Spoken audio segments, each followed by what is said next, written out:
Welcome to the Stewart Squared podcast. We're going to be doing another live streaming because it's way easier to publish if you live stream because all you have to do is publish. Whereas if you actually publish later, then you have to go on YouTube and put in all the stuff. And none of the walled gardens make it easy because, of course, we aren't their customers. We are their source of attention and we make all the stuff, but their customers are advertisers. And the advertisers make it easy for the advertisers, but they do not make it easy for anyone else. And as I'm talking about this, my dad is retweeting the actual Twitter live stream, but we're also live streaming on Facebook and LinkedIn. But today we're actually going to talk about a bunch of stuff, but we have a request from the audience to talk about the regionality of Silicon Valley in the 1980s and the 1990s and how regional it was. And we've already done episodes on this, including episode number 41. But we're going to connect it with AI because from my perspective, I love being down in Buenos Aires and being connected to the internet and knowing what's going on in Silicon Valley, but having no fake interactions where everybody's performing all the time. They go to their parties and they joined all the co-ops and they tried to recreate 1968 in 2010s with all the collective housing and stuff like that. And it was very, very performative. And I don't have to do any of that. It's a good place to go to do business. So if you're starting a startup, it might make sense to go to San Francisco. But do you need to go? This is a great question. Do you need to go to Silicon Valley now to start a company? To San Francisco more specifically. Yeah. Because almost all the major AI companies are headquartered in San Francisco. OpenAI, Anthropic, like Perplexity. So if you want to go work for them, right? Like that's what they're saying is that if you want to go work for them, you got to go there to... Got to go. But the reason it's all there is the point. Because Silicon Valley is an ecosystem, big, complex ecosystem that has all of the support services, most particularly venture capital, but also lawyers and consultants and recruiters and all the ecosystem that helps startups start and be successful. So, and so this has been true for me for decades. I wrote a column for Fortune in the early 90s, and I'd get emails from people all over the world going, why don't you bring your money to our country so we can have a Silicon Valley too? And it forced me to think about it. And you go, so what is it about Silicon Valley that makes Silicon Valley Silicon Valley? And it's not just other countries, it's other regions in the US, and Boston, New York, Georgia, et cetera. Austin was the most recent one. But the reason is that the money was there when it started, right? Arthur Rock and people like that who had wealth started investing in startup companies under much different circumstances, but and that generated wealth, and that motivated the law firms and the recruiters and everybody else to be located there. And a lot of people associate that with the fact that Stanford University was really the incubator for Silicon Valley, as well as the big defense companies like Raytheon. That's a complex thing. No one made it happen. It happened, right? So the question is, can you make it happen? And there are repeatedly, I'm about to fly to Abu Dhabi. In the Middle East, they think they can create Silicon Valleys in Saudi Arabia or UAE or wherever, because they have so much money, which is not the pattern. And Argentina is really interesting because Argentina erected barriers to tech companies so that they thought they would develop their own local tech community. And Brazil did that. A lot of countries did that. The theory being that, if you let the American companies in, they'll just take over the country, and then we won't. Kind of happened. I mean, that kind of happened, right? Because I've been tracking a lot of this stuff. There was some regulation in either 2014 or 2017 where all of a sudden national jurisdiction doesn't matter anymore with the data centers. So the U.S. government can request any data center from any country in the world, probably for the next few years until we get really multipolar. So there's a sort of like a network of regulations now that allow the United States to dip into any country's data centers so that they can go get what they need for their internal domestic things. I assume that the other countries get something in return, something similar, where the US can share their data. So there's a lot we could go into just there. The protectionism is really interesting because Argentina really did try to protect, and they do have their own Amazon called Mercado Libre, but I can't use Mercado Libre as a non-resident. I'm getting my residency. It'll take another 6 to 12 months until I can get my official residency, and then I can finally sign in to Mercado Libre and them allow me to make purchases, because they asked for my social security number from Argentina in order to do that, which I don't have yet. But in the meantime, now that Milei is president, Amazon is now available in Argentina. So I can ship things from the US via Amazon, and it's half the price as Mercado Libre. And I know that the Argentines are going to figure this out soon, because from the other side, Amazon's pumping their trillions of dollars to make sure that everyone knows about it. We can get into a sort of conspiracy theory here as well, which is a very common conspiracy theory in Argentina, which is that Milei is a bootlicker for the United States for JP Morgan. Huge amount of his team is actually former JP Morgan, Argentine former JP Morgan. So they went to New York, studied it and stuff like that. And now this is the final country that the United States couldn't get its little tentacles in, or I should say the international capital could not get its tentacles in. So I just went on quite a rant there. I'd say a sidetrack. Milei is actually doing the right things to build a resident tech community in Argentina, which is not by fiat, but by incentive. The more greedy entrepreneurs there are in Argentina who are allowed to start companies without a lot of friction, more likely you'll have the country will have, examples of success. Motivate more people and build the thing. And that's kind of what happened in Silicon Valley. Nobody said, I love the anecdote that I read in William Shockley's biography, that the reason he moved from New Jersey, where he was working at Bell Labs, to California is because his mother lived in Menlo Park. Yeah. He wanted to be near his mother. And he specifically chose Menlo Park instead of Los Angeles, because Los Angeles was the place where all the aerospace was happening. So that was where all the rockets and all the shipbuilding and all this different military applications. And this goes back to something you said about Raytheon. Raytheon is in the Bay Area. That attracted? It started in the Bay Area. Yeah. What Raytheon is now is a different company than what Raytheon was in the 50s. But it was a defense contractor. And it was a hard tech company. So you go down the 101, I think there's still a Raytheon building in Menlo Park right off the freeway. But so they were a core part of, the randomness that led to Silicon Valley. So if it's random, and it is a random process, you can't really force the issue. And so, one country that has been very successful in developing a tech community and startups is Israel, which is tiny compared to the US. It's like 5 million people. But they're surrounded by enemies so far.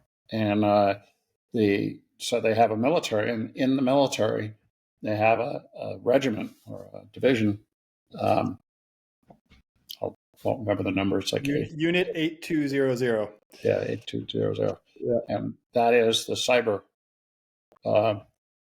part of the military. So they train through colleges and their own training. They train people to be incredible technologists, world class, as good as the CIA or NSA, or maybe in China. That's led them, once they do their service, they leave and they go start tech companies. And then there's some venture capitalists who will bet on them. And so there is an infrastructure in Israel for startups. Most of them have to migrate out of Israel because there's not enough customers there. But there are ones that have stayed and have grown big and gone public, and they're still Israeli based. And so the ecosystem grew out of necessity, but not intent. And so the intent is the problem. You can't okay, so I want intend to create a Silicon Valley. It has to to. happen. So this is a really interesting part because we can get deep into the weeds on what intent means. And we've discussed many times how the military was really important for the start of internet, not only military, but DARPA, NSA, CIA, all these different companies, all these different branches of the US government basically wanted the internet because they were trying to survive a nuclear attack. So they needed a decentralized network. So they got all the That universities wasn't by together. intent either. They didn't know they wanted the internet. They, being the generals and admirals and so on and so forth, or even the spooks, didn't know what the internet was. And so the internet was developed as a result of government spending, but it wasn't by intent. And Well, it had to be intent by someone, right? It was just decentralized. It wasn't from the top originally down. it was called, got to be known DARPA, but I think it was actually ARPA. ARPA originally, and Advanced Research Projects Agency. And so, coming out of World War II, they said, well, we should do some research and be ahead of everybody else. That was the intent. They didn't say, oh, we need this to do the internet or to do microprocessors or all of the other elements that the government research did contribute to. And the problem is that once you do that, then everybody goes, oh, we should do more of that. And we should do that to do this, right? And you lose the value of not having intent, right? That you're just kind of messing around. And what happened in the 70s and 80s, really in the 70s, late 60s, was the companies started doing fundamental research. They were making so much money, like Xerox and IBM, that they had serious research operations. No, not product development, but just trying to figure out fundamental stuff. And so it migrated from the government to private industry. And then, the fundamental capitalist system made it very hard for big companies to spend that much money on fundamental research. Couldn't connect the expenditure with the outcome. So it became much more D and less R. And then venture capital stepped in. And, this is a conundrum. If you're running a venture capital firm, do you invest in stuff where you can't see what it's going to be in the future? I don't know. That's just a crapshoot, right? Which is what's going on with AI. These guys are like afraid that they're going to miss out, FOMO. And so when Mira Murati goes out, she raises a $2 billion seed round and now is raising another $10 billion at like a $50 billion valuation. And she just introduced her first product like 2 weeks ago. Really? Oh, so they got a product out now? Because last time we spoke, there was no product. It's called Tinker, and people are excited about it. Wait, what's it called? Tinker, Tinker.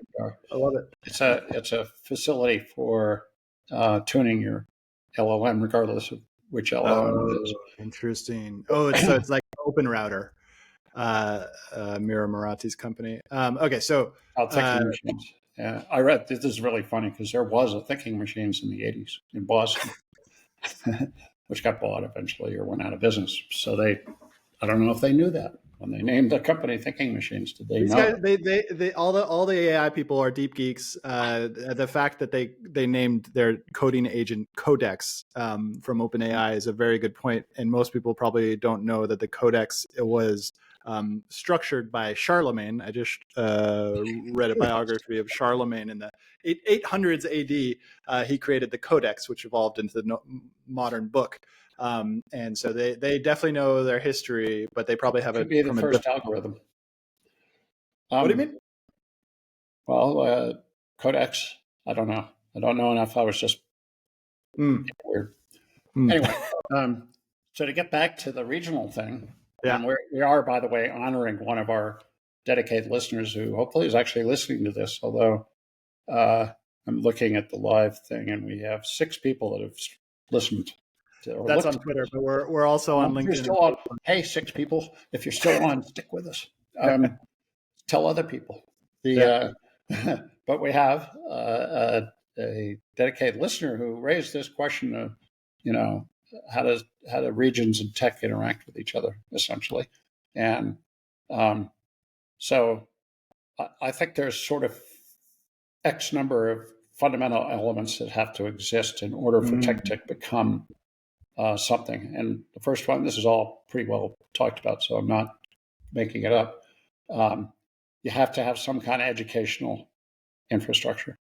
In the case of Silicon Valley with Stanford, which is one of the top ever, and not to mention Berkeley, and the whole UC system and other resources in the Bay Area. So, it implies you have to have an educated population as well that go to those schools, and those schools have to have the elements that are required for training engineers and entrepreneurs, business school, engineering school, et cetera, et cetera. In fact, Stanford, the innovation they did was they introduced a design school. This was in the 90s, I think. It might have been in the 2000s. But they introduced a discipline around design, and that led to product management and to graphic design and all that other stuff, which has turned out to be a core component once the internet showed up. Number one. Number two, money. You got to have money that's willing to take risk. And this is the conundrum for other countries, is they can't figure out how we did that. But, all of this stuff about billionaires is the secret. You gotta have people that can get filthy rich as a result of this, right? Either as an entrepreneur, as an investor. And if you do, then the money goes, oh, yeah, this is a good thing to do. And so there's more money, and you get more and more money over time. And so now venture capital is considered a whole asset class, when it was like previously just like this little thing in Silicon Valley. And then you have to have services. And the services are, like I mentioned before, recruiters, lawyers, consultants, all the people that sit around there helping companies get started and figure out what to do. And so that's three. Maybe there are other elements, maybe weather, but I don't know. Silicon Valley's got pretty good weather. It does. It took me a long time to find another place with similar good weather. It doesn't snow in the winter. Yeah.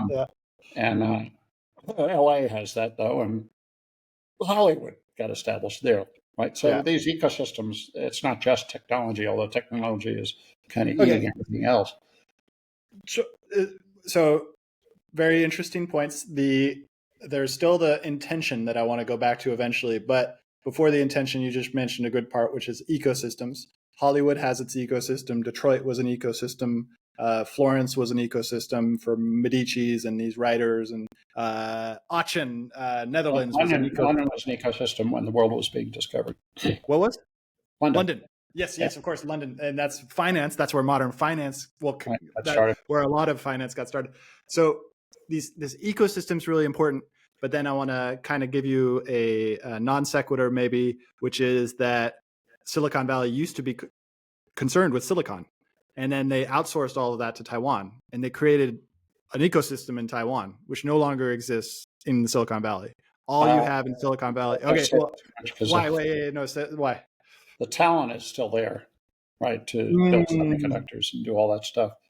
But so there's externalities. So this is this book, Apple in China, which is really spot on. Basically, Apple single-handedly trained China to do have an ecosystem semiconductor manufacturing, and shipped it over there. At least train them up on it. And so we're weak in that regard. We don't have a lot of jobs, and we don't train people for that. But we still have people who are older now, but that, there's beginning to be a regeneration of it. If you look wait, you probably know something about CHIPS Act. Wait, they're older now. Can you explain that comment? And does it relate to CHIPS Act? And does it relate to what's going on? Part of the idea of CHIPS Act was also to train people to do semiconductors. And TSMC has built, at the cost of billions of dollars, manufacturing plant in Phoenix that is producing, I think, chips at the 2 nanometer I'll check right now. level. It might be 3. And when you get past 2, it gets much more complicated, and they haven't really figured that out in Taiwan either. So that plant in Phoenix is now pretty state of the art. And, it's hard to tell what's going to happen going forward, because maybe Trump doesn't going to get this and isn't going to pull out money, although he is in the defense category. So But you look at a company like Anduril, they're spending $500 million, I think, building a plant in Ohio to make all the stuff they're producing. Right? So that it's all sourced inside the U.S. And then defense, that's really important because outsourcing defense material is problematic if you get into a conflict. So through the Golden Dome, through the CHIPS Act, through the money that the government's spending, there is some investment going on in rebuilding that infrastructure. And there's still people who are not yet dead who know how to do that. So they are an element of training up a next generation. How many of those people are Taiwanese? That's an interesting question, but not the most important question, which I think is because it goes back to that intentionality of because now there's an intentionality for the government to come back and bring it back to the United States. And that feels like that happened in the 1970s and the 1980s. It was there was a push of some sort to get this done, right? It's funny because this goes to the intent problem. So, when Arthur Rock invested in Intel or Apple in the 1970s, I think Intel was the 70s, or even earlier than that, there was no intent, right? It was like an experiment.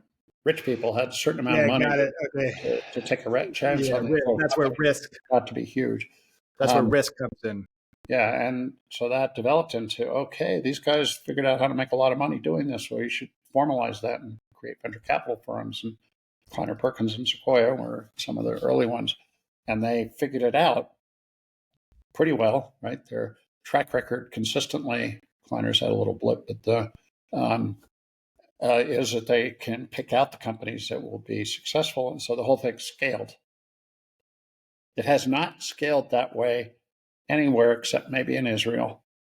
And China is a weird one because there is venture capital, but it's a whole different scheme than it is in the U.S.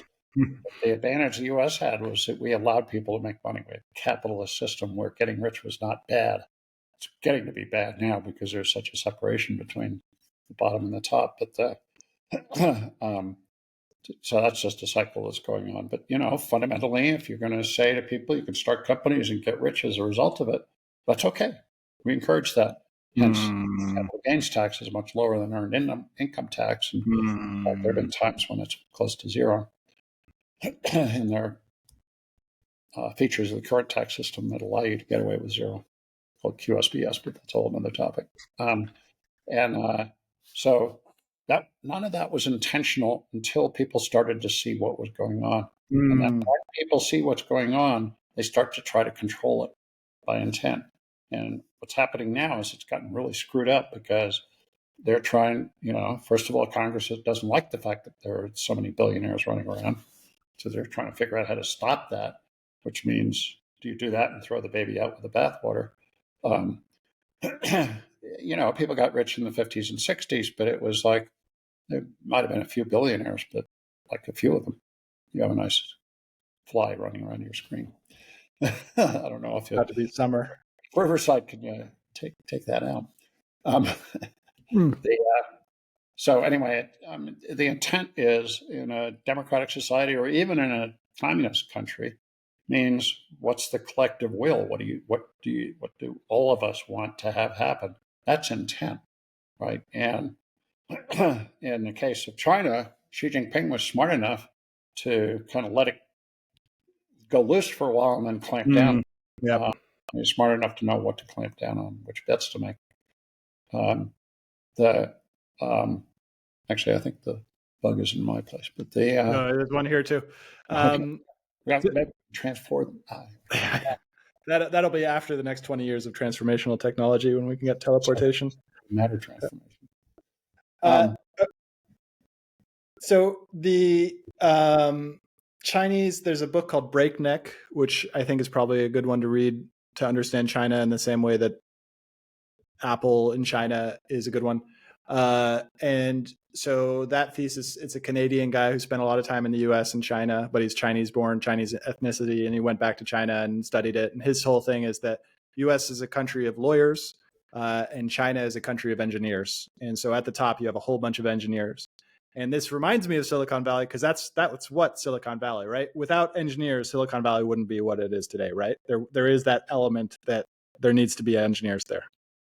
Yeah, I mean, Intel was started by 6 people, I think it was. Yeah, they were All all engineers that had left Shockley's company. And engineers was a critical part of it, and still largely true today. If you're not an engineer and you don't really understand technology, sure, you can vibe code your way to happiness, but you're not going to actually do the LLMs or the agents and all of the sort of fundamentals. Unless the AI gets good enough, right? Well, I know, but this is why Jan LeCun is saying LLMs are a dead end. They can't go that next step.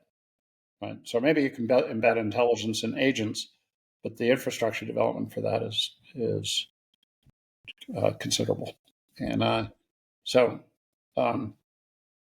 but your point is, yes, it takes engineers. You have to have people that know what they're doing. The other people are add-ons, including entrepreneurship. If you find an engineer that's also an entrepreneur, that's actually pretty good. And hence most of the multi-billionaires are now, I mean, Elon Musk, Mark Zuckerberg, I don't know if Zuckerberg ever got a CS degree, but I don't know if that's what he was studying at Harvard, but he knows how to run it. So, the preponderance of truly successful tech entrepreneurs are engineers. And Bezos is actually an exception. He was a quant trader and has just had a big brain. Anyway, the tech in Amazon as a retailer is not as much as when it became Amazon Web Services, et cetera, et cetera. So let's go into bringing this into AI because we've now talked about the regional stuff, and we can talk about. So I think the one thing lacking in your analysis of AI and everyone else as well is the LLM as personal tutor, which is that anything I want to learn now, before I would have to go find a geeky specialist who knew the specificity of what I'm trying to get into.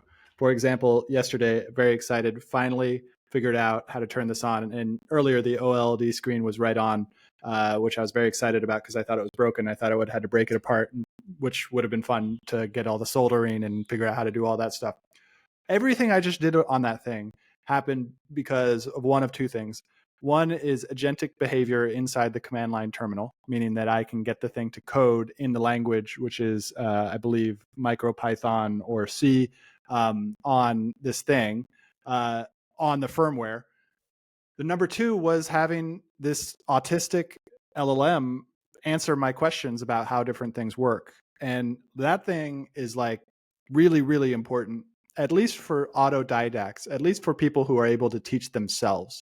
It is revolutionary. And very few people put that into their understanding of AI because the last 30 or 40 years have been about automation, automating all this stuff. And what do you need to automate? You need to go find a programmer who knows how, a really geeky autistic programmer who can barely form sentences or look you in the eye or do anything these things, and go get them to build this thing if you can communicate. And your wills match and your desires match and everything like that. And you can give them equity and all those different things. But now that's anywhere. Anybody in Nigeria or Thailand or Argentina can now get somebody to teach themselves. So for the autodidacts, they can now become engineers because they don't need to go to university anymore. Like I think the universities are, except for that function which you talked about as the sort of like connecting networking layer. I think that's an important part of the university. But the teaching of a university, it's like, yeah, I don't know. I don't agree. Yeah, go for it. First of all, LLMs can only tell you what is true now, right? And sure, that's pretty remarkable given that we didn't have access to anything 30 years ago. And the internet has collected it all in one place, and the LLMs have figured out how to turn it into knowledge. And you can use that knowledge to train yourself, which is what you're referring to, being an autodidact. But it can't tell you what has not happened, because it hasn't happened, and it's not in the LLM. The LLM's not trained in what will happen in the future. And this is actually Jan LeCun's point about why LLMs are a dead end. Um, there actually isn't inherent intelligence in that. It's just predicting the next one or zero, the next letter, the next, which is a remarkable thing. And it uses the world's knowledge to deliver value, which is what you're talking about. But it can't predict its own self. Right? It can do weird shit and hallucinate and all that kind of stuff, which scares the hell out of us, but it can't actually say what the future of AI is because it hasn't been invented yet. It can't create new knowledge. Yeah. And this is train really the LLMs with synthetic data, which is like a really interesting concept, which is just make up data and train the LLM, which is I still have trouble figuring that out. But and that brings to mind the other part of what I figured out, which with Crazy Wisdom and with AI Whispers, is that whatever the LLM doesn't have, can't tell me, then the old school of like just find the person who knows what they're talking about and ask them questions.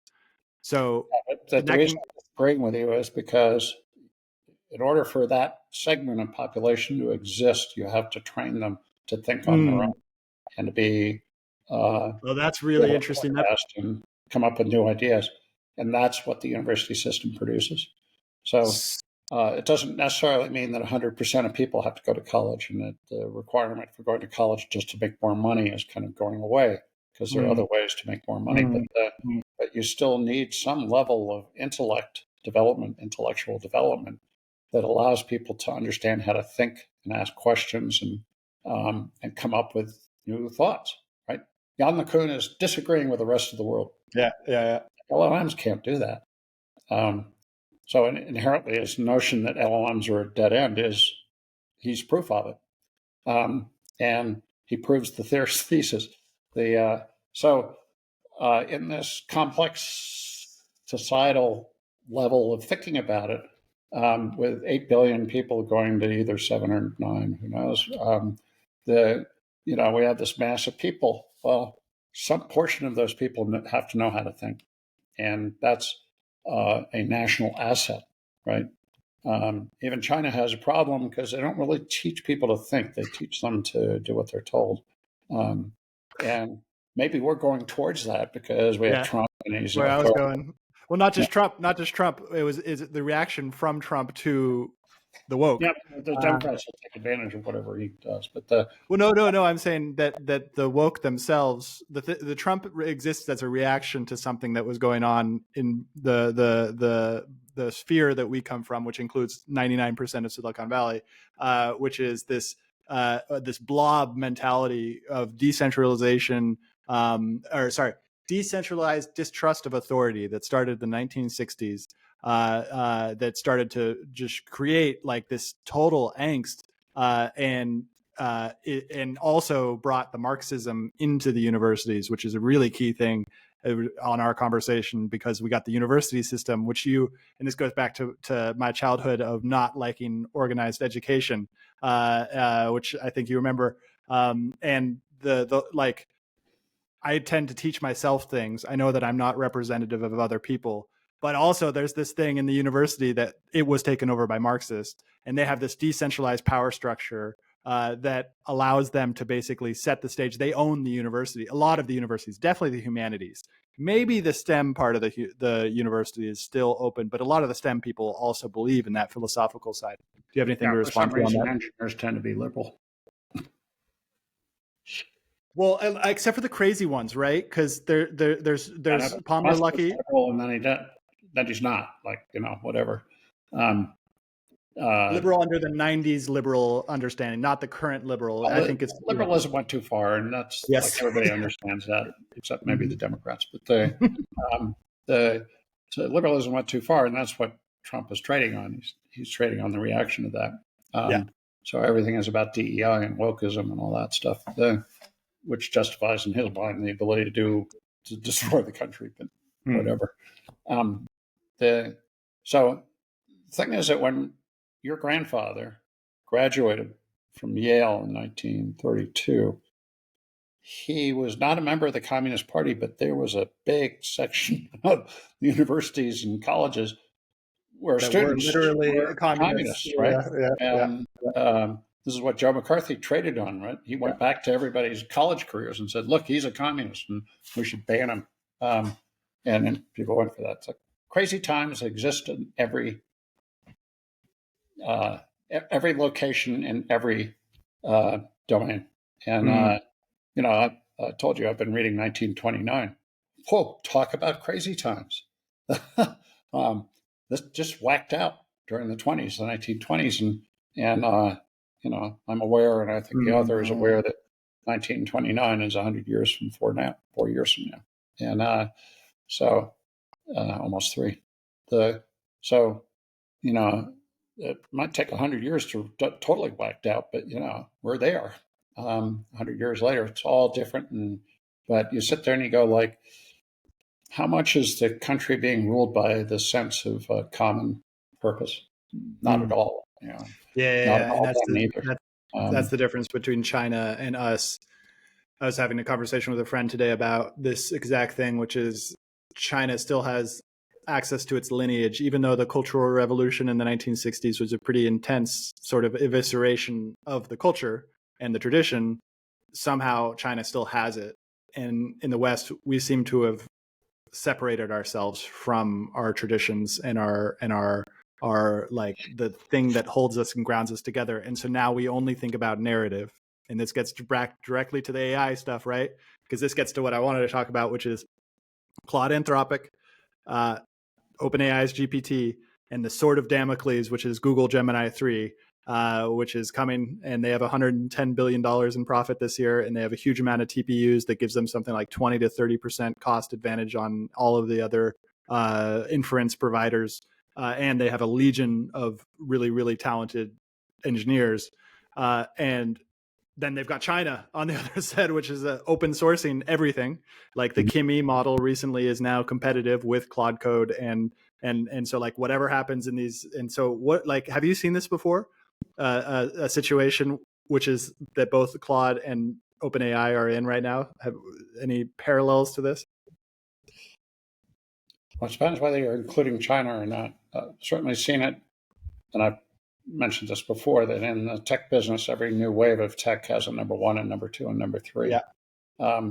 That happened repeatedly over the past 50 years. But when you throw China into the mix, it changes. That's a new one. That's what really weirds people out. Because China isn't us. They don't act like us. They have a different way of doing it.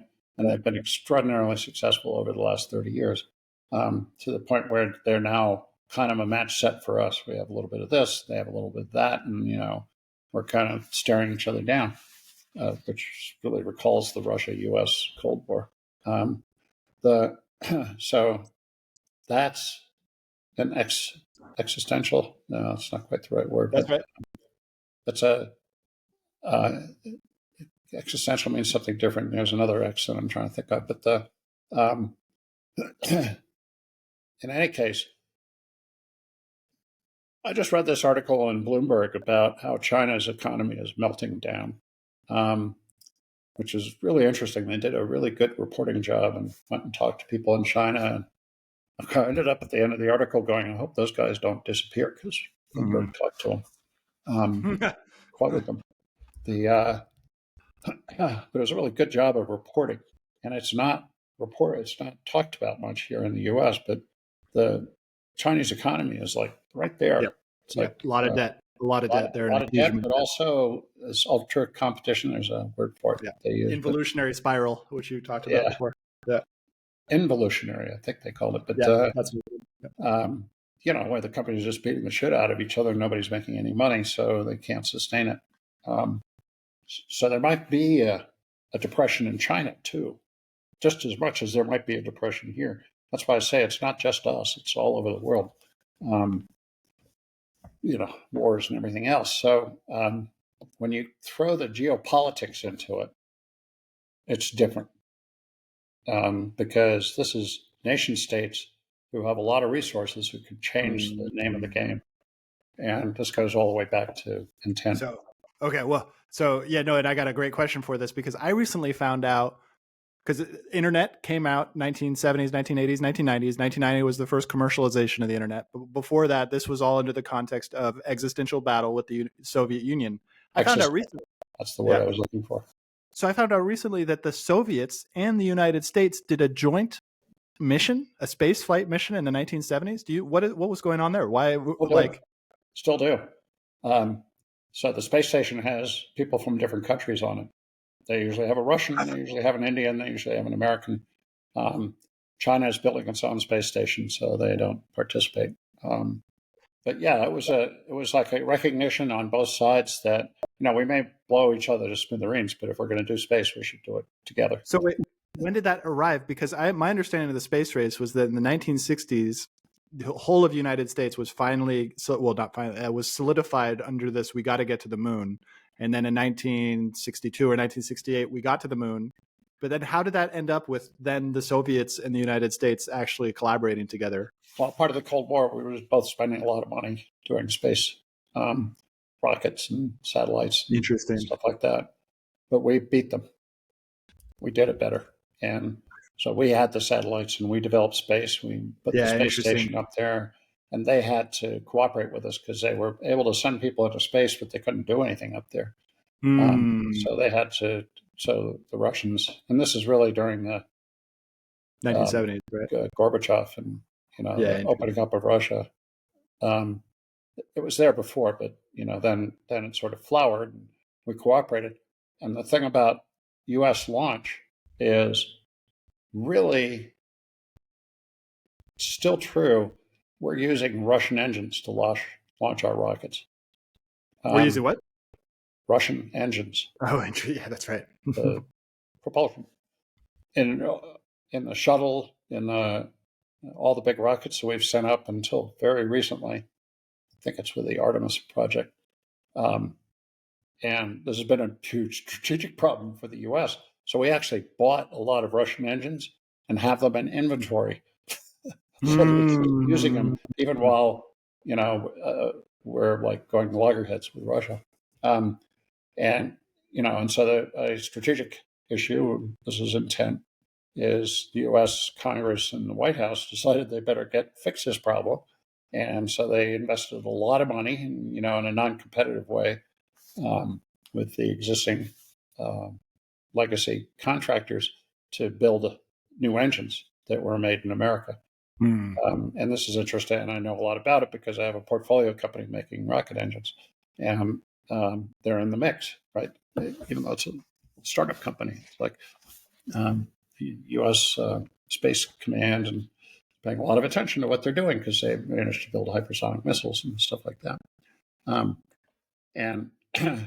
the fact that SpaceX and Blue Origin are now accounting for the vast majority of rocket launches into space, that's all American, right? And everybody else is trying to catch up. Ariane, Europe, Chinese, Japanese, they're all trying to build their own launch, but they're so far behind that it'll take a while for them to get there.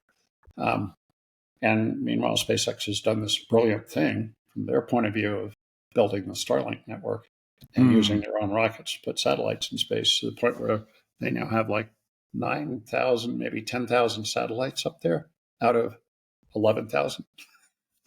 Most of the satellites up there are now Starlink.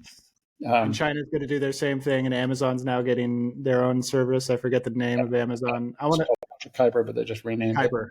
it. Yeah. They have maybe 30 satellites up. Okay. You can't run a network with that few. You have to get to a certain number before you. Wow, man. So it's like Elon Musk versus China, basically. So let's go into space. Recently there was some talk of data training in space, AI data training in space. We talked about it a few times, I think a long time ago, but space is good for two things right now: spy satellites and communication satellites, right? There's a few others, but yeah, what are the other ones? To find spy. Like XR and Planet Labs take pictures and share the pictures with everybody. Yeah, that's a different thing. That's Earth imaging. So there are other applications, but the primary applications are what you just said. So it's because you have so much knowledge about this, and I'm so interested in it, and it feels like the rest of the world's interested in it right now. I interviewed the CEO of a company called Interloon on Crazy Wisdom, Rob Meyerson, and they're going to go mine helium-3 on the moon. Recently, Elon Musk started to pull away from Mars as the target, and he switched the target to the moon. But that's again going back to the narrative thing and everything like that. The moon's just a launching base for the Mars. What's that? Well, the moon is just a launching pad for Mars. Okay. That's the Musk version. Oh, interesting. You got to establish a base on the moon where there's no gravity in order to get to Mars in a reasonable amount of time. And then, but the only way to get to space is the rockets. What is your favorite thing that you've learned about rockets and the way that they're produced in your investments and talking with these founders who are building this thing? Like what about rockets interests you?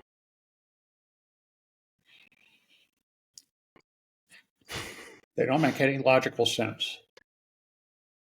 How so? So, problem of launching a big heavy thing into space when gravity is your enemy means you have to overpower it.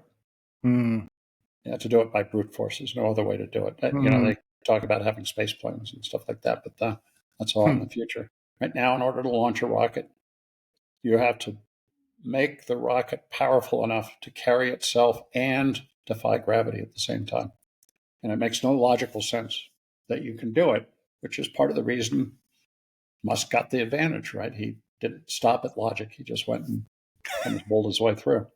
And ultimately established, he's got X number of launchers that, have launched 30 or 40 times each. And, he's got the infrastructure for doing this constantly.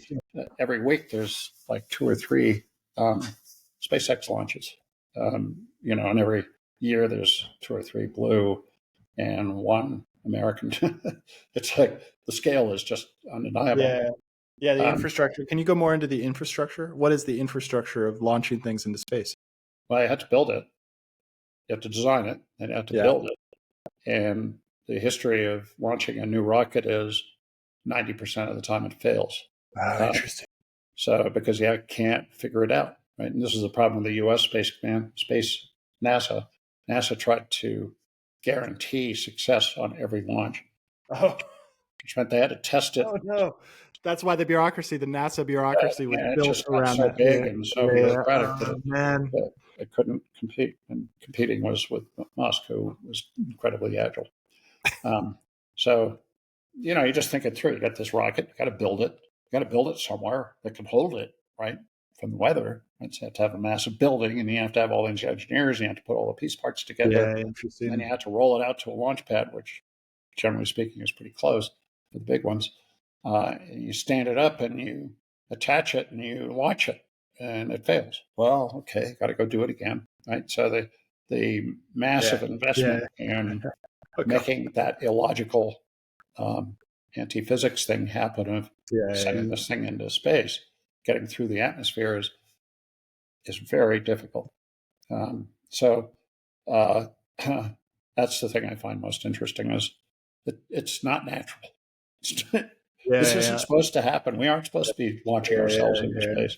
It's not the way the world is designed. And the world is designed to keep us stuck on the Earth with gravity and breathing nice air, all the other stuff that we know about living on Earth.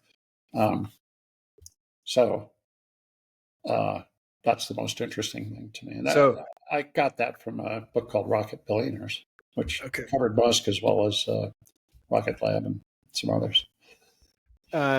So this leads to my next sort of question, referring to what I talked with my friend today about how there's real things that go on and there's real things that need to be built, and there are supply chains and there are infrastructure and all these different things.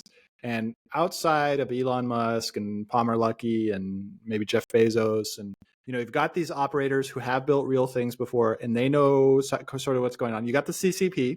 CCP's been doing this for a long time, where they pay attention to like real stuff, and they've very, very intelligently gone and gotten all the supply chains. They're getting all the refinery. They're open sourcing the models, and so you've got these guys who are doing it. But in the U.S. government, it's like, I know where you land on this. I'm not quite as anti-Trump as you, but still, I'm very questioning about a lot of the things that he's doing. And so he's kind of putting more money into the military and maybe doing some intentional innovation and other things like that. And then you've got a whole bunch of people gambling on the stock market. And then one of the things that I'm not very happy about Trump doing is just like, casinos open. Everybody come join the cryptocurrency casino and the stock market. We'll just make the whole thing a casino. And like that seems to create a hype Frankenstein. And given your experience of actually investing in these deep tech stuff, how do you separate out hype from real useful things? And how does it affect the construction of useful things, given that all of this money, including into a lot of VCs, it seems like, are playing at the stock market? And the stock market doesn't seem like it's part of that 1980s, 1990s, or the casino is not part of the 1970s, 1980 venture capital. Those guys weren't playing at the casino, right? Or were they? Was Arthur Brock playing at a casino? At some level, you could say that, but they were using their technical knowledge and interesting. experience to make better bets. There's a statistic that I don't know that was ever actually developed by data, but that venture-backed companies succeed 60% of the time, and non-venture-backed companies succeed like 10% of the time. The idea being that venture capital improves your chances of success. I don't know if that's true, but that's something that's out there. Yeah. So, I mean, I did my big eyes because it's like you're asking me to tell you how I know what's going to happen in the future. that is the ultimate question. Yeah, that's the ultimate podcast question too. Is predict the future. Do it now. Which I believe I can. Right. When this whole podcast thing, when we started talking about this stuff, you asked me, "Can you predict what's going to happen in AI based on your experience in the other domains?" And I said, "Yeah." Well, I think I've been right so far. Well, right? and we can actually go now and check, because this is the other part of the fun. Had some stuff happen. We don't have the ultimate destination, but and I attribute that to psychedelics. So if you didn't take psychedelics in your 20s or teens, as I did, you don't have an opportunity to do this. But it trained me. Yeah, interesting. Because I would do trips to look at things differently, to see things differently, and then combined with my own experience. By the time I got to my 30s, I realized I was able to see things that other people couldn't see, even though I couldn't justify them or prove them. But if I said them, people would remember that I said them, and they would think I knew what I was talking about. So, Do you remember the first article? Do you remember the first article that you did that? We got to get that article. I got to read that article. Mainframes will die on April 15th of 1996. Yeah, okay. I got to go read that article. It was an Infold, so I don't even know if you can get access to it, but I probably have a copy of it somewhere in print. And I challenged and I believe I was right. A lot of people disagree with me and say, no, the mainframes are still here. But those mainframes are basically big personal computers. Interesting. And the whole idea of a distributed network with servers, and each server is doing its own part and collaborating. Oh, because before a mainframe was just one computer unnetworked with anything else. Yeah, you'd feed cards into it, and it would do calculations. And interesting. And eventually you would have terminals, but the terminals just allow you to be somewhere else while you're operating the mainframe. Having intelligence, real intelligence in the computer at both ends changed the whole design of networks. And we talked about this with Cloudflare and other things. So that's a pattern, right? Understanding sort of elements of how architecture is developed or a system when network is developed, and having a picture of that, being able to see all the piece parts, and then injecting some human nature into that, and going, you know, appreciating Elon Musk might be an asshole, but that he's done more than any other single individual to advance technology in multiple domains, automobiles and batteries, space and stuff, robotics, even Neuralink, and he's got it going in a lot of different domains. Plus, or Bezos or any of these people, it's like, they do stuff that people would predict would not happen if they even had the chance to talk about it. But these guys go off and do it anyway. And so that's why I believe LLMs are a dead end, and agree with Jan LeCun. So in order to predict, and I do this, I have these strange thoughts. I go, what if? Like, your Uncle Joe and me are in a continuous argument over time about whether smartphones will communicate directly with satellites. And he says, no, that's just not, physics won't work. Right? The time it takes a signal to go from the phone to the satellite and back requires so much power in the phone that it will expire in 10 minutes. Or not to mention that the satellite has to know how to handle that. And, so it's a really big problem. I firmly believe, and disagree with them, that yes. And Apple, I just saw an article about it. Apple is actually dedicated to this, that they already built up Globalstar as their network of satellites, but it's kind of behind Starlink, right? So they've actually started doing business with Starlink, and there's a rumor out in the world that Starlink is going to buy Globalstar, in which case Apple would then become a core customer for Starlink. And they're already doing Starlink. So when you go out and you're looking for a satellite, it'll actually look for Starlink satellites as well as Globalstar satellites, so that you can do text messaging when you're in a place with no cell signal or any other network. And so you think about that and you go, like, how could I possibly predict something that's physically impossible? And I've been doing it. I've been doing it for 40 years.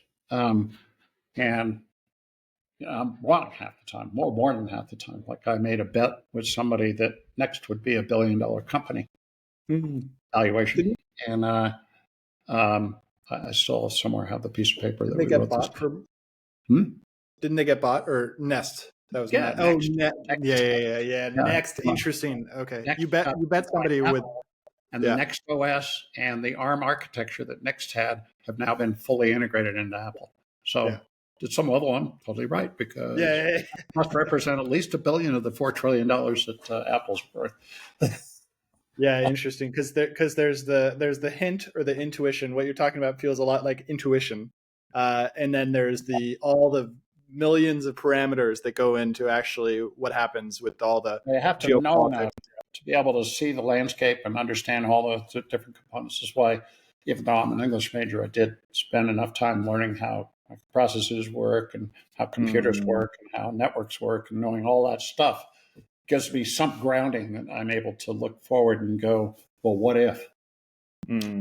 So, and I, as a venture capitalist, I miss it a lot. That's a whole other topic, but maybe I'm being too rational when I make an investment as opposed to when I'm writing about stuff. I should invest in what I write about. Because I'm able to be crazy and think this weird stuff. So anyway, it sounds somewhat arrogant and self-absorbed, but I've been around a long time and try to figure out why I could do this. And so I do. I believe I have intuition combined with the ability to hallucinate. And those two core skills, if I learn to trust them, which I believe I started to trust in my late 30s and 40s, that led me to be able to say stuff that was unpopular, that would piss people off, but would ultimately turn out to be true. Yeah. Brilliant. Well, thank you so much, and we'll see you next week.